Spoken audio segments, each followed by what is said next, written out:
I want to make sure that what I say is accurate. I'm not trying to get anybody else. I'm asking you, how did you get this information? I'm not telling the court. What I'm saying is based upon information. Okay, well, listen, if you don't tell me how you got this information, then you and I are going to have some problems. We can have I have problems right now. Okay, I know. Look, I don't want to know about your problems. Okay, at this point in time, it's disturbing that somehow you have surreptitiously gotten information in regards to the court's private ex parte conversations with a party.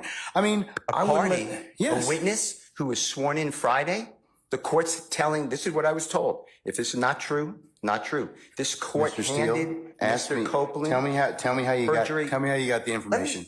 Listen, whatever you want to do. Tell me how you got the information, then we can go ahead and go forward. I'm not going to say that. What I'm going to say is this. I was told, and I hope this concerns the court. It concerns me that you have proprietary information. Why is it proprietary? Or information that you should not be having that was ex parte. Why? With a party. Why? State of Georgia. How about the witness? So I understand that you're upset towards me, but I don't know what I did. Mr. Steele, I still want to know, how did you come upon this information? Who told you? What I want to know is, why wasn't I there? Why? Sir, I'm going to hold you in contempt if you don't tell me who tell me who this information was coming from. I don't want to be held in contempt. Well, I'm not answering that question. That's attorney-client privilege information. I am not attorney-client privilege. Unless you were in my chambers, that's the only way you can figure out. I tell you what, I'm going to give you 5 minutes. If you don't tell me if you don't tell me who it is, I'm going to put you in, I'm going to put you in contempt, because that is not attorney-client privilege. Attorney work product privilege. I am not. How did you get that information supposedly from my chambers? Did somebody tell you? I'm not. You should have told me. You got 5 minutes. Well, I don't need it. I want to continue. You got 5 minutes? This is what I was told. Mr. Copeland made statements that he admitted to killing. Respectfully, we are not obligated to simply accept that there's been no violation. We believe that there has been, and the only okay. Well, then No, we're not doing that at this point in time. So you'll have a choice to make. All right. Take Mr. Steele into custody, please.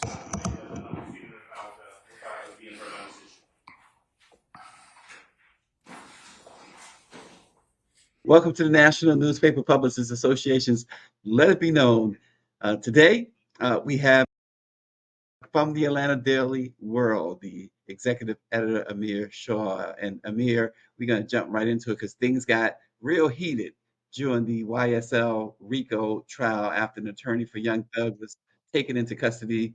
And it's been ugly. It's been going on, and we're not getting a whole lot except for what you're doing down there. Tell us a little bit about what's happening there. Yeah, so I've actually covered the Young Thug YSL case for over the past 2 years when Young Thug and fellow rapper Gunna and several of their co-defendants, they were arrested in May 2022. And so that was 2 years ago.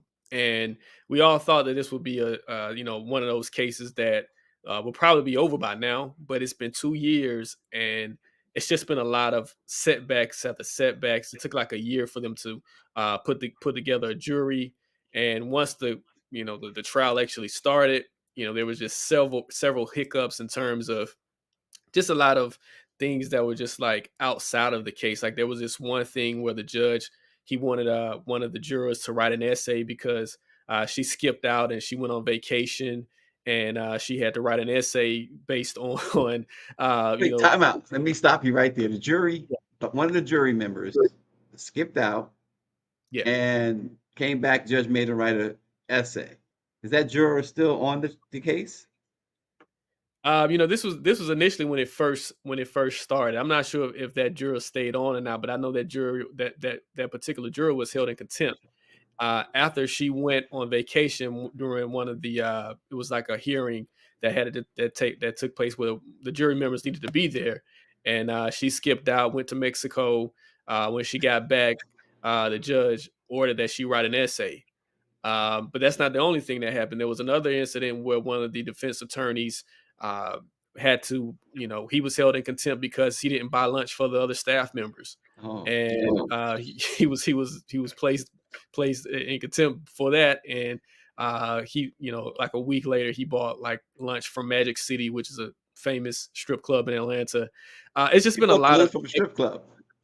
yeah. So he bought the lunch from a strip club. That's what I'm saying. It's been a lot of like I would say just a lot of distractions in this case since it started. And like you say today, Young Thug's attorney, Brian Steele, he was held in contempt by Judge Euro Glanville for what Glanville said was, there was some issue where Steele said that he had information that there was some type of collusion between the judge and the prosecution. Yes. And the judge wanted Steele to give the information on how he found that information out, and Steele refused to give that information, and he decided to hold him in contempt. But here's the thing with that. If he has information, if that's true, he has this information. It seems to me that the judge would want to hear the information out. It should be more important that he hear the information initially, at least, than to know who gave the information.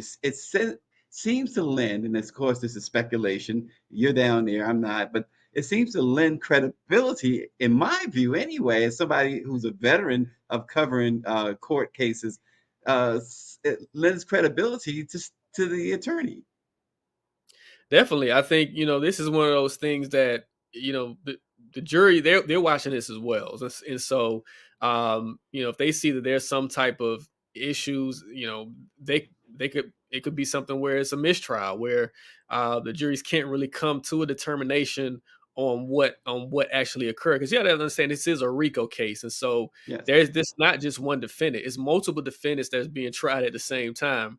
And so there's a lot of stipulations when you talk about RICO versus you just having one defendant. These are several individuals who are grouped together in this criminal case, Right. and so you're right. It could lead to it could be something that the jury members see something that's not favorable for the prosecution or the judge. And the attorney, before he was carried out or let out, I should say, that's not, I don't want to give the wrong impression. He was let out by a bailiff. He asked the judge, could he speak? The judge gave him a minute to speak. And he said, listen, I can't live stream this. I can't be there for my client. He asked for a mistrial. Mhm. And you alluded to that. I've seen so many cases. If this is not grounds for a mistrial, certainly any appellate court, it seems, would immediately jump on. I mean, the things that you've already mentioned, let alone what happened today, but the things you've mentioned with the juror writing a letter and then someone else buying lunch from the strip club. This is all. How experienced is this judge? Oh no, Euro Glanville is very experienced. He's one of the top judges in Fulton County. It's not it's not anything like he's someone who's been involved in this for years, and it's interesting that this case has gone on like this, considering that he is a veteran of the court. That this has been just a one of those cases and trials that just had so many hiccups and so many just. It just seems like it hasn't been ran properly. This is a case that probably should have been. I think if this was if you took this same case and you put it in New York City, it probably would have been done within 6 months, right? Right, So right. but what we're talking about is 2 years from this case, and so it just shows you that there's a lot of issues with the Fulton County system, period, that needs to be addressed. Well, this is the system that's waiting to prosecute Donald Trump.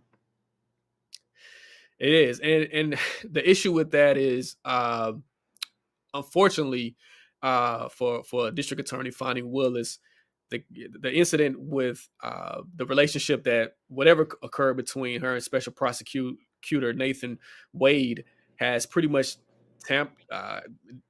put a I guess a stain on that case. Where now last week, actually, I think it was like either last Thursday Right. or Wednesday, uh, the Court of Appeals basically put a hold on the entire Trump Yeah. case. So Yeah. we won't get a Trump case until after the election. But If he loses the election anyway, it's not yeah, going to happen if he wins the election. it'll go But away. but to keep it centered on Young Thug and YSL.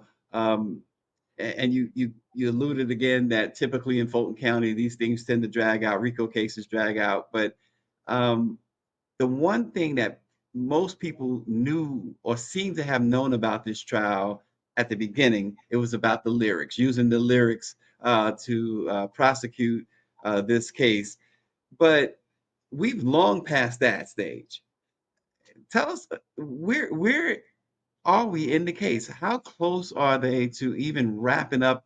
I imagine this is the prosecution's case so far. I mean, are we in the defense's case? No, no, we're not. We're not. We're not We're even in the still defense's case. Okay. for the prosecution. They have so many witnesses. They had hundreds of witnesses, and actually, Judge Glanville he told them to lower that number, so they had to actually cut a lot of witnesses, and you know, and so the witnesses that they've called on the stand, a lot of them haven't really just cooperated. There's one guy, little Woody, he actually is a member of YSL. Mr. Copeland, good afternoon. Do you want to be here? Ma'am, Do you want to be here? I'm here. Okay. Well, are you going to let me ask you some questions? Okay.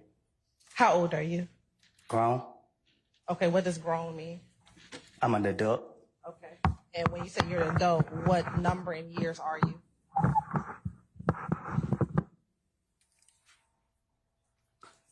I plead the fifth. Ladies and gentlemen, can I get you to step outside to your headquarters, your jury deliberation, please? From He took the stand a couple of days ago, and he pled the fifth, and he was held in contempt for pleading the fifth. This was like on a Friday, and For so pleading the fifth, he was held yeah, in contempt. he was held in contempt. And which is crazy because he was given immunity. He had immunity, Okay, so I got you. he And that didn't makes really sense. yeah, so it was this kind of like, weird that that they would even call this guy because, he of course he would be for the prosecution, he wouldn't be a witness that you would want to bring on a stand. It Right. just doesn't have credibility, right? And so, I just think that from the prosecution standpoint, they've made a lot of missteps in terms of who they decided to call up as witnesses. It's just been a lot of dragging out Right. where you could have actually gotten to the point, and it's just been this long thing that's taken them a lot of time that shouldn't have taken this much time. So a lot of people, when they think back to the O.J. Simpson trial, the murder trial, one of the things that tends to get overlooked a little bit, the jury came back in 3 hours. The case was a year and a half at that point, pretty much from preliminary hearing to verdict. It was a year and a half. That jury was worn out. So I imagine that part of reaching such a quick verdict was just this being worn out and saying, "Hey, uh, let's take a poll. That first poll, let's go home." Do you see this jury? You've been in the courtroom.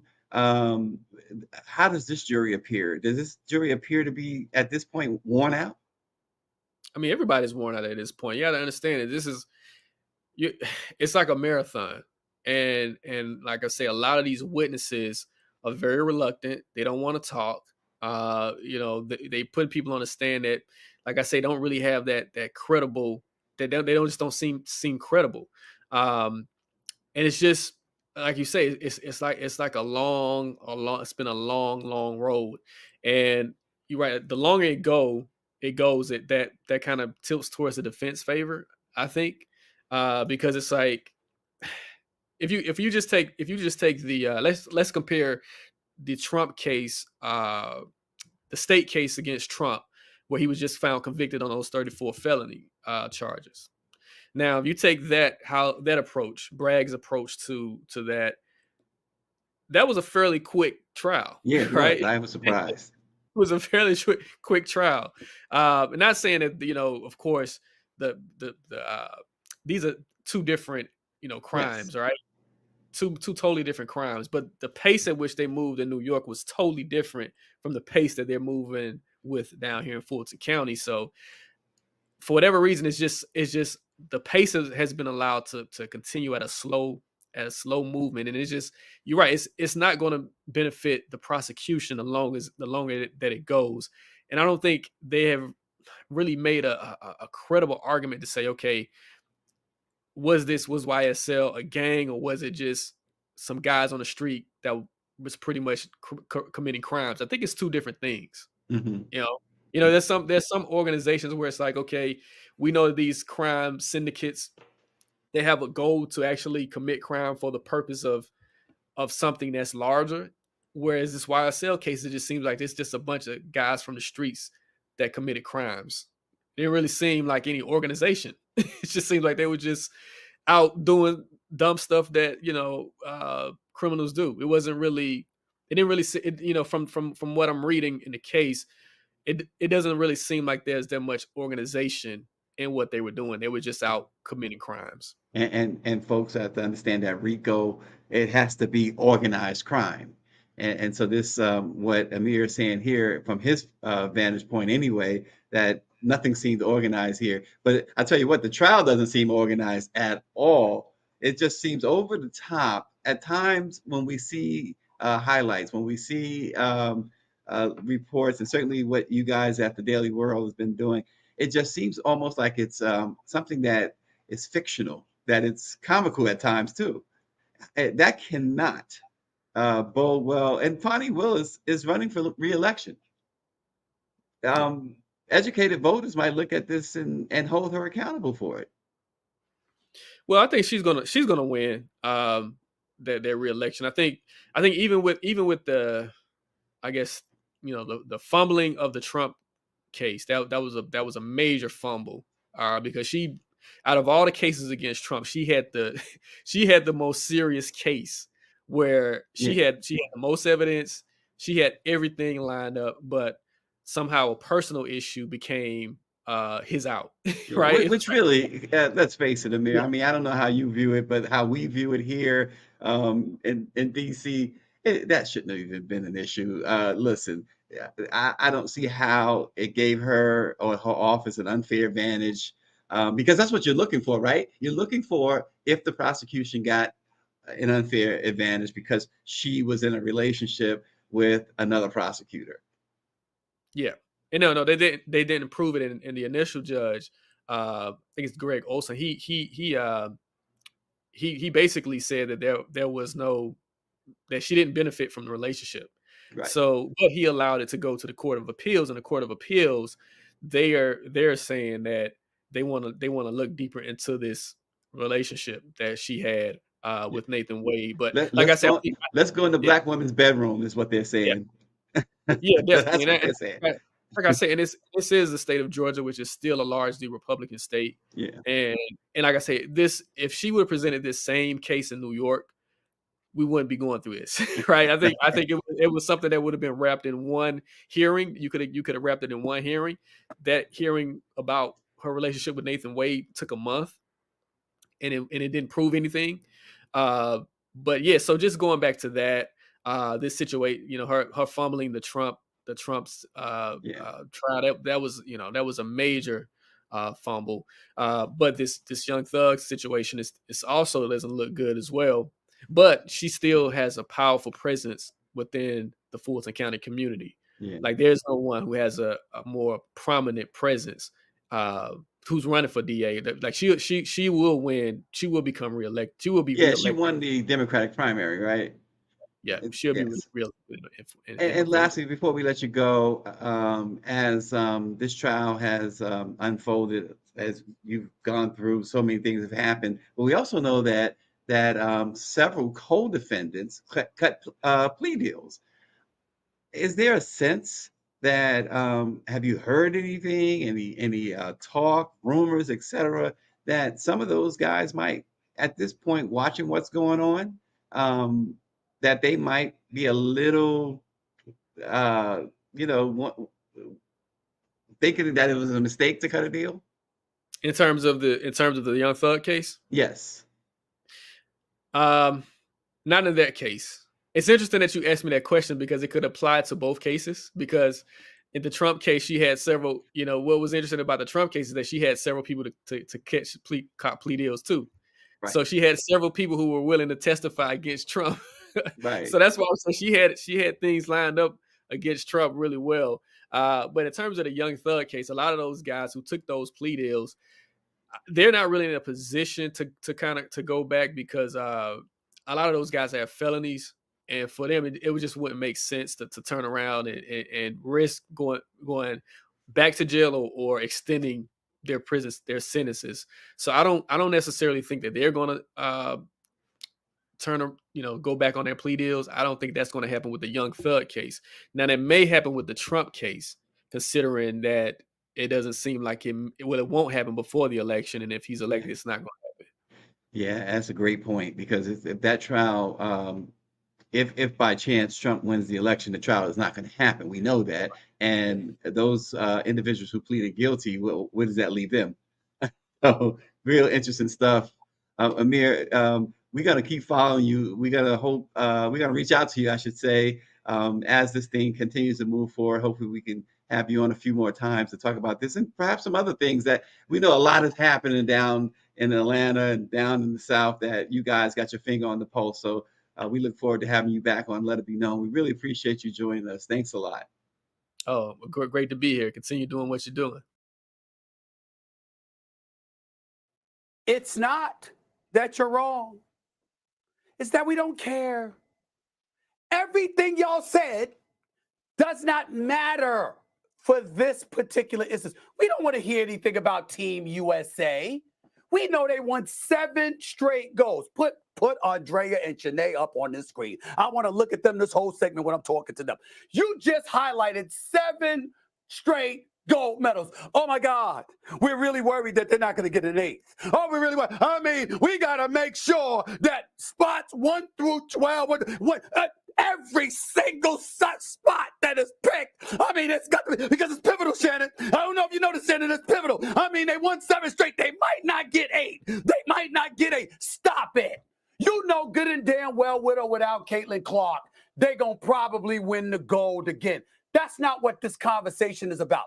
This is about what I will personally label the idiocy of Team USA women's basketball. How dare you make this decision? It's stupid. And I'm going to tell you why it's stupid. I want all the ladies on this squad to know every single one of y'all are deserving of it. Caitlin Clark does not deserve a spot ahead of any of the players on this roster, okay? If we're talking just basketball, you know we're not. You know we're not.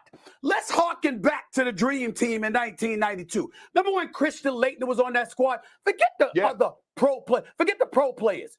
Forget the pro players. That's a given. First time NBA players were allowed to participate. Don't put that damn screen up when I'm talking right now. I want to see Shanae and Andrea, okay? The point is this. Those rosters, right? Those players were on there. Do you know that Christian Laettner also was chosen ahead of Shaquille O'Neal and Alonzo Mourning? You know why? He was a 2-time national champion. He was a Wooden Award winner. And he was white. And he had his own cachet. He brought it to the table. He was a big-time collegiate player who was white and busting people's you-know-what. They couldn't miss, and they didn't need him. You had Jordan. You had Magic. You had everybody, and you still picked that dude. Why? It wasn't because of basketball, even though he had the basketball credentials. It was because of something else, and they didn't need the Paul. But the WNBA does. You got a max salary at $250,000. You had attendance, although it was trending in the right direction, certainly wasn't where you wanted it to be. And as Shannon pointed out just the other day, you got a team in the Indiana Fever with their struggling selves, struggling to win a damn game and be relevant. No team in the WNBA was worse other than the winless Washington Mystics, okay? And they went from 4,000 in attendance to 17,000. This girl is box office. I said a rising tide lifts all boats. What you do, especially if you're Team USA and you're trying to be globalized, it is an opportunity. You NBA brand. So people now over to sports, and we are really excited about our next guest. I mean, as excited as we've been in a long, long time. you guys know him as Power 96. And that's who we know him as well. So let's bring him on as we tackle some sports. There he is. Yeah. Listen, first things first. Are you barbecuing? Any crawfish going on down there? Today, no, not today. It's What do Monday. you This is mean? usually my free day. Oh, man, I mean, I'm thinking you're gonna come on here. You got some crawfish, some crabs or something. You got to catch me Thursday through Sunday. That's when all it goes down. Thursday Thursday through through Sun- Sunday. Ah, Mr. Louisiana. That's what we should call him, Mr. Louisiana. So listen, I know that throughout the course of Let It Be Known, you chime in, you give us a lot of stuff to talk about during the shows.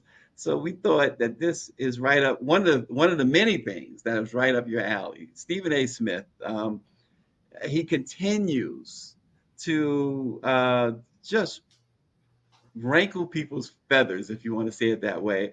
Um, the latest, and this is, I'm going to give you a direct quote. This is what he said. He says, "This is about he's talking about Caitlin Clark and the not making the Olympic team." He says, "This is what I will personally label the idiocy of Team USA women's basketball. How dare you make this decision? It's stupid." He says, "Caitlin Clark does not deserve a spot ahead of any of the players on this roster if we're talking just basketball."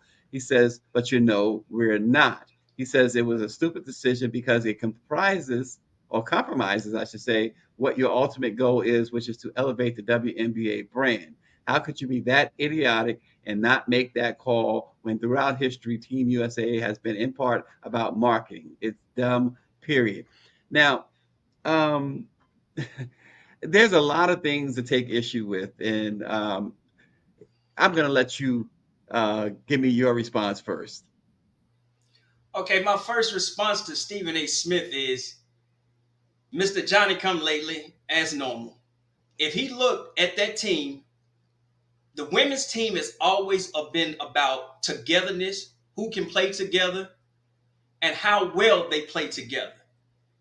They've never taken the ego of any women or any woman that's ever played in the WNBA and put her on that team before anybody else.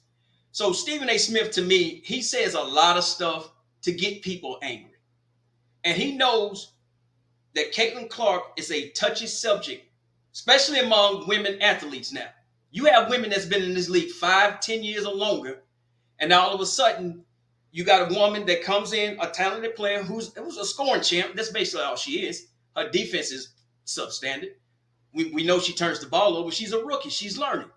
But to sit there and try to act like the WNBA don't know what they're doing by leaving her off the team, that's just another Stephen A. Smith so he can get some likes and views. To me, I think this Saturday watching WNBA, the list was leaked, and when her name was not on there, it was more about her not being on there than the actual players who fight game in and game out to be on that list.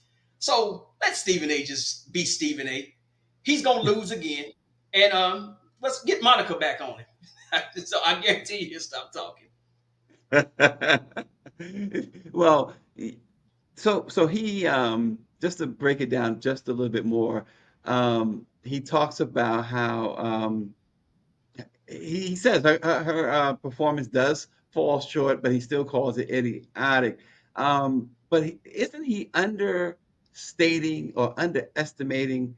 And I think you kind of articulated it, the other players, the Aja Wilsons, the just the other stars of this game. We're watching the WNBA in mass for the first time, right? Yes. That rookie class that came in, they are performing, and Yes. so are the veterans. And the veterans are doing what veterans tend to do, and that is make sure that the rookies understand their place. And that's the thing that I'm trying to get people. See, I've been following the WNBA since Lisa Leslie was playing. So you know, for the LA Sparks. Now that's how long ago I've been watching the WNBA. Yep. I'm talking when the WNBA was not coming on ABC or regular cable TV. You had to hope to find the game. So I just think it's so disrespectful for the players that have been playing several years to have to sit there and answer questions about Caitlin Clark day in and day out. When where have you been in the last 3 to 5 years? I think the WNBA success also goes to the head coach of South Carolina, Coach Don. Don Staley. Don Staley. She has put together some teams in the last 5 years. Look at it. She only has like 3 or 4 losses. 3 losses. So these women are going to the WNBA and they're learning from not only a great coach, but Dawn was a hell of a player her damn self, and she played with the first Olympic team, or one of the first Olympic teams, and it goes to show you, hey, these ladies have been having this talent. You just can't up and jump for Caitlin Clark and leave everybody else. Look at the numbers. Look at the numbers from the girl from the Bayou. Her numbers are just as impressive as a rookie in the pros as they was at LSU. Yeah. I mean, you can't say anything else besides Caitlin Clark. I got into it, not got into it, but one of another guys from the Ricky Smiley show, Rock T, I believe it was, one of those guys. And he sit up there and gives this whole spiel about Caitlin Clark. I said, you're capping too much, bro. She's not the only person in the WNBA. I said, come on, man. I said, you know what happens? What y'all doing? Somebody like me, when I hear Caitlin Clark, I just turn my TV off. I let y'all have your 5 minutes. I turn my TV back on. I'm more interested in the game. Some of them like it, some of them don't. But what you gonna do to me, brother? Nothing. So, I mean, and everybody has their opinion, but I'm tired of hearing this same old opinion. I've never seen so many black men cap so hard for a woman that is a shooter. That's all she is. Show me her defensive stats. Show me her turnover to assist ratio. Even in college. I want people to go back and look at Caitlin Clark against South Carolina in the second half of the Women's National College Championship game. Yep. Where that sister girl shut her down. And the first thing they say, definitely did. Yeah. She definitely did. And the second half in the championship game is where, as they say, the cream rises. Yes. That's when the money's on the line. Everything's on the line. Put that glove on it. I call it the Gary Payton defense. She put that defense on Caitlin Clark. Okay, this girl lost 2 national college championship games. All right, I got it. We can't win them all. Now you go to the WNBA, you get all this millions of dollars. I'm happy for you. Rock out, homegirl. But when it comes to all these analysts that's going Google or Gaga over a score, my goodness, man. As you said too, I think what's even more troubling, because you kind of expect it from certain people, but what's more troubling is when you hear Charles Barkley and Stephen A. Smith and other, like you said, black men in particular, go overboard about Caitlin Clark. And we're not, and I think you feel the same way. You're not trying to take anything away from her. No. But the fact of the matter is the WNBA is not the Caitlin Clark NBA. Yeah, that the Caitlin Clark versus the W. I'm like, if y'all don't cut that mess out, man. I said, what I'm happy to see is I can turn on ABC on a Saturday or Sunday morning, and I can see that arena full. I'm talking just about sold out. These women long deserve that. It makes me think about the women that have to go overseas just to make ends meet. We saw what happened to Brittany Griner. Yeah, and prime example, Brittany Griner had no business in Russia. You couldn't put me in Russia if you gave me $5 million. I'm not going. But she has. Look, when you got bills to pay, you going where that money going with her type of talent. And we seen what happened. So now that these teams are getting these arenas filled up, now that you're getting these basketball games, televised live, not on ESPN Plus, not on ESPN2, you got ABC. Everybody in America, even if you got antenna back on your TV, you can watch ABC. So look, there's no more excuses, but you cannot sit there and make this woman, because you're putting too much pressure on Caitlin Clark, first of all. But you can't make her the face when you I can't think of her name, the woman from the Aces. Oh my goodness. I said that girl Oh, could probably be I don't know her Jacinta. name, but yeah, that thing. Yeah. Hey, she could probably beat me if I was 24, 25. And I consider myself an athlete. I was like, my goodness, man. So don't put all the pressure on her. But if you gonna put the pressure on her, you better be ready for somebody like me to come to you and give you the business, because I don't play. You don't know what you're talking about. You know how many men was watching the WNBA before Caitlin Clark came to the league? Slim to none. Now all of these people come up in here and you got something to say. Listen, And Jimmy I'm like, Butler was courtside at the LA Sparks game just the other day. he had You're the getting jersey on. guys, yeah. Which I think is a good thing, but come on, man. I'm like, we can't be capping this hard. My goodness, I'm like, y'all act like this is the second coming of Christ. I'm like, man, no. Come on, brother. No, man. Well, So the fact is, and you've articulated it, the WNBA has come a long way, and now listen, we're sitting here talking about the WNBA during the NBA Finals. That's how far the WNBA has come. I'm Many people telling may you, not know that Boston has a 2 games to none lead right now on Dallas in the NBA Finals. What they do you know is that Caitlin Clark didn't make the Olympic team. What they do know is that Angel Reese has been choke slammed and body slammed all over the court, but still putting up technical double fouls, kicked doubles out of every game. night. Yeah. But I'm sitting here, and before I took my beauty nap this morning, It's beauty the now. Lakers, yo, I gotta get my beauty in there. The Okay. Lakers couldn't hire Dan Hurley. He turned down 6 years for $70 million. Yep. But you know what's trending? Stephen A. talking about Caitlin Clark, Yep. and people are so upset. I'm like, brother, Lakers can't find a coach. One of the most historic programs in basketball ever, and we worried about some rookie not making the Olympic team, which they don't need. That squad that they got, they're not gonna lose a game. And I Well, think here's the other part. Power 96, here's the other part of that.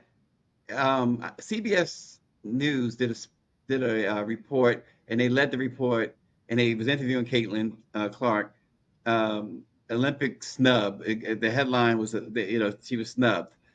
Um, and all this talk, no one is saying who made the team. No one is talking about the women who made the team. exactly, Um, exactly. And if you look at the it's a list, problem, if you look at the list, you're like, okay, who are we gonna replace right? Right. Caitlin Clark with? So Who on here, this list deserves not to be on that team? So here, Nobody here, can tell. here you go, Caitlin Clark. Caitlin Clark is not on the list, but Power 96 years ago. So Nafisha Collier, the Minnesota Lynx. Now she is a forward who has Olympic experience from 2020. Kalia Cooper from the Phoenix Mercury. Chelsea Gray, Las Vegas Aces. Of course, Brittany Griner of the Mercury. Sabrina of the New York Liberty. Jewel Lloyd, Seattle Storm, Kelsey Plum, Las Vegas Aces, Brianna Stewart, New York Liberty, Deanna Taurasi of the Phoenix Mercury, Alyssa Thomas of the Connecticut Sun is absolutely tremendous. And here's my girl Aja Wilson, Las Vegas Aces. She's got to be MVP this year. Only Got thing that's going to stop her from being MVP is an injury. Jackie Young of the Las Vegas Aces is also on the team. But Deanna Taurasi is so good that she was on the Olympic team in 2004, 2008, 2012, 2016, and 2020. Yep. And yet we're talking about Caitlin Clark. And we're not talking about, once again, and I'm not saying she deserves to be on the team, but who are we not talking about? We're not talking about Angel Reese. Why are we not talking about her not making the team?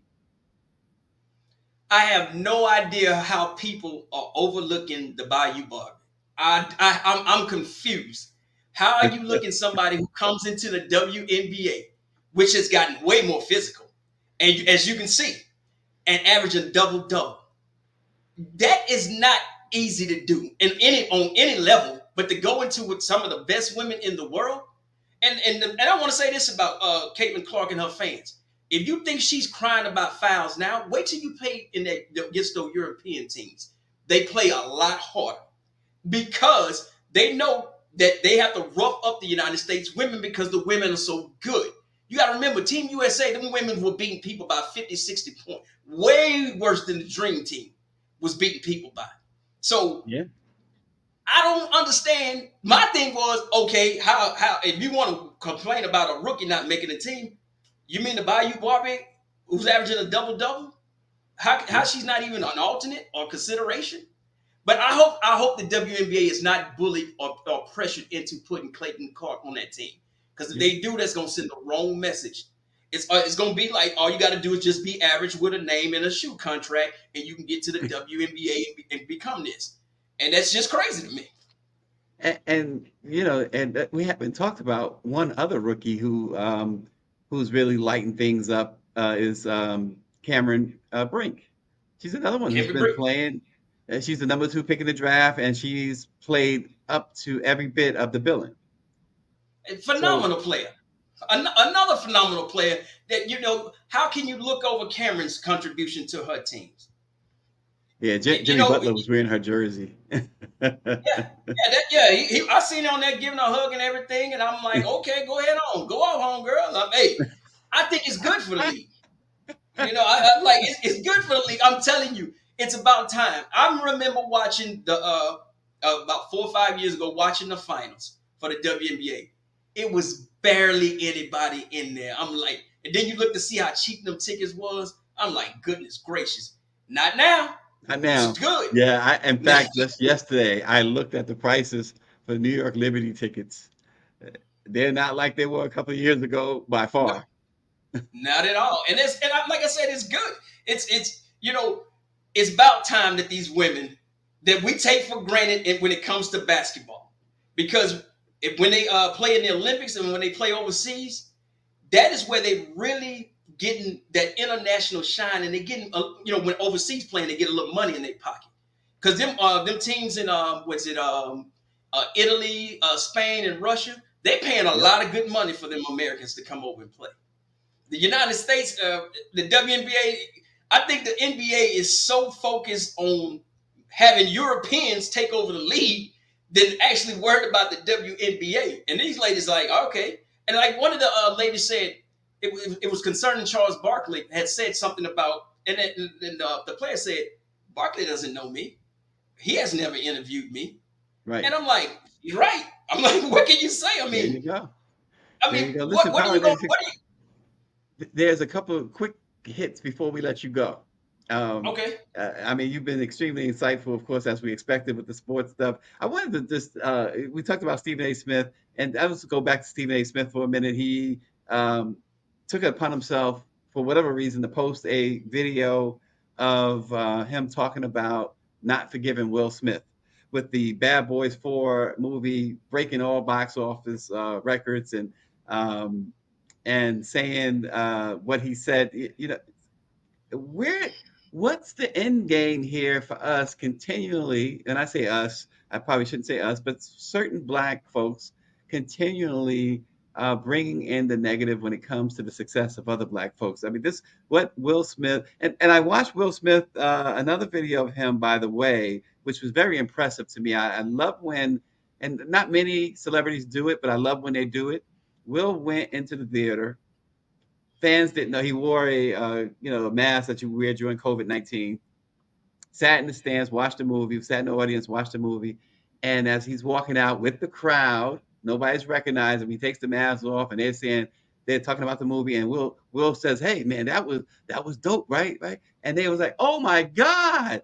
And it was a whole celebration in that theater there, and it just humanized Will a whole lot. I mean, I was one who certainly criticized him for the slap. He deserved every sort of criticism for the slap. But Stephen A. Smith, uh, I think, again, view hunting, decided to go in on Will. I think it was just yesterday when he did this, and he posted the video. But the success of Bad Boys 4, and when you hear Stephen A. Smith, Power 96, Just sum it up for us in the way that we know that only you can. Okay, first of all, I'm glad Will Smith slapped the hell out of Chris Rock. Should have slapped him twice. That's out the way. 56 million Saturday and Sunday, 106 million worldwide. That's what Bad Boy 4 just did. Yeah. Stephen A. Smith, you ain't making 106 million in your lifetime. Uh-oh. So you want to be that jealous hearted of a man who's been acting way longer than you been yelling and screaming those big words on TV that nobody understands, and we look at you like, come on, bro. And every time I think of Stephen A. Smith, I'm like, that is the farthest back hairline in America. His hairline starts here. That has to be a Guinness World Book record of where his hairline is. Gotta be. It's called jealousy. It's envy. Yeah. You mad because Will Smith can go in for 2 hours, 2-hour movie, maybe shoot 3-4 months, maybe 6, and come out with $20 million in his pocket. That's what you jealous of. And he'll never admit it. But Stephen A., he thinks he's the gatekeeper. If you're gonna be a journalist, you gotta come through him. Stephen A. Smith, you ain't never answered a direct message from me yet. Because all I want to know is, are you shucking and jiving, or are you riding the fence? And I think we all know he's shucking and jiving. That's how I can put that one, brother. I love it. It's absolutely. Oh man, and lastly, just in retrospect, 50 Cent appeared on Capitol Hill. He was there presumably for Black businesses, but it turned into a mockery. We talked about it last week on Let It Be Known. The thought. Now you are a veteran. You 20 years. have you have made that clear. How talk about just briefly how important is it that the right messages get out ahead of this election? Because it seems like Black men, particularly Black men, particularly Black celebrity men, are given a lot of misinformation, disinformation, and flat out lies. All right. First of all, as a veteran, I usually don't get upset about a lot of stuff. I've been in combat longer than your average college student has been in a college classroom. I have over 5 years of combat in a war zone. January 6th was the first and the only time I said I want to go to Washington, D.C. I cannot stand to sit there and see what a veteran, and we take an oath, and that is to follow the Constitution. That's basically what we do. What I seen on January the 6th disgusted me so bad. I don't really care for police officers. My brother's been a police officer over 20 years. Me and him get into it all the time. But when I seen those men behind getting beat like that, and they had no backup, I was simply disgusted. I get on the Democrats all the time. Joe Biden, President Biden, you have put more Black people in positions of power for a lifetime appointment than any other president in the United States. Do you think 50 Cent, Ice Cube, or any of them people know about that? That is the problem, your messaging problem. We got to do a lot better. I'm sitting here watching Black women. Salute to y'all. Y'all coming in 92, 94% strong of voting against conservatism. Black men, I have no idea why you think Mr. Charlie Ice is colder. It's not. These people don't want you to vote. But they would have a Brian Donalds, a Tim Scott. They already got Clarence Thomas. They gave him $4 million, so he's never coming back. But if you sit around and you see your local district attorney that's locking up your cousin Ray Ray and Pookie and Nook Nook, he's supporting Trump. Why he's giving these boys 10, 15 years. Or football numbers, as we call them down in the South, 32, 46. I got partners right now that's just getting out of prison. We graduated high school in 1993. It's 2024. These boys done did 30-year bids. Good Lord. All because of conservatives. And they don't understand that. To say that we are sitting there happy with Donald Trump because he has a felony, I wish you have 34 felonies and you run all your sentences consecutively, not concurrently, consecutively. So when you get finished with 4 years, you get 4 more. Moving from Rikers to Sing Sing to Guantanamo, hell, open up, what's that, Alcatraz. Send his ass there. I don't care about him having a felony. I don't care that he paid off a porn star and like a dummy, instead of paying her in cash like a regular trick, you want to write a check. Pimps don't do that, Donald. You sat there and paid I ain't never in my life heard a real pimp pay a woman in a check. Come on, man. Go to jail, Donald Trump. And you black men, you want to sit there and go with Trump? There's plenty of room in Rikers. Y'all can keep him company at night. Power 96. See, this is why I said at the top. We, for the longest, we've been waiting, as that song Phil Collins said, I've been waiting for this moment all my life. We've been waiting for Power 96. Man, we appreciate you. When we down there, we gotta do some barbecuing, and we gotta check you out. We appreciate you supporting Let It Be Known, supporting the Black press, and now joining us. We certainly appreciate you. Anytime you need me, right after my beauty nap in the morning, I will be glad to come on your show. And that peach Crown Royal back there? It's gone. That's a weekend up in this room here. Listen, thanks so much, everybody, for joining the Black Presses. Let It Be Known. We'll see you again tomorrow. Thanks so much. All right, peace out.